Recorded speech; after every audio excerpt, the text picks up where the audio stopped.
Hello friends, recent டேஸில் இப்போ நம்மக்கிட்ட நிறைய பேர் கேட்குறது ஆன்டி டர்னிஷ் செயின் அவைலபிள் இருக்கா, ஆன்டி டர்னிஷ் செயின் அவைலபிள் இருக்கான்னுட்டு. சரி, அந்த ஆன்டி டர்னிஷ் செயின்னா என்ன, ஏன் அதுக்கு இவ்வளோ டிமாண்டுன்னா அதை பற்றி டீட்டெயில்ஸ் கண்டுக்கும் போது தான் தெரிஞ்சது. ஆன்டி டர்னிஷ் செயின்னா ஒன்றும் இல்லைங்க, அந்த செயினை வந்துட்டு காப்பரில் மேக் பண்ணுவாங்களாம்.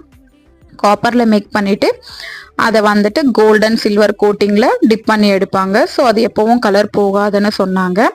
ஸோ இது கலர் போகவே போகாதுன்னு தான் சொன்னாங்க. ஸோ நம்ம செயின் செக் பண்ணி பார்க்கக்கூடாதுன்னு சொல்லிட்டு நான் ஒரு வாட்டர் பவுலில் 2 டேஸாக இந்த செயின் ஒரு சின்ன பீஸ் கட் பண்ணி அதில் போட்டு வச்சேங்க. ஹாட் வாட்டரில் தான் போட்டேன். கண்டினியூஸாக நான் ஹாட் வாட்டர் அதில் சேஞ்ச் பண்ணிகிட்டே இருந்தேன். 2 டேஸ் டே அண்ட் நைட் கண்டினியூவாக இருக்குது. பட் கலர் கொஞ்சம் கூட போகலை. ஸோ குவாலிட்டி ரொம்ப நல்லா தான் இருக்குது. அதுக்கு தான் இது இவ்வளோ டிமாண்ட் போல். யூஸ்வல் செயின்ஸ் வந்துட்டு கொஞ்சம் நாள்ல கருத்து போயிடும். பட் இது கருக்காதுன்னு சொல்கிறாங்க. லிமிட்டட் ஸ்டாக் அவைலபிள் இருக்குது. வேணுன்றவங்க புக் பண்ணிக்கோங்க. தேங்க்யூ.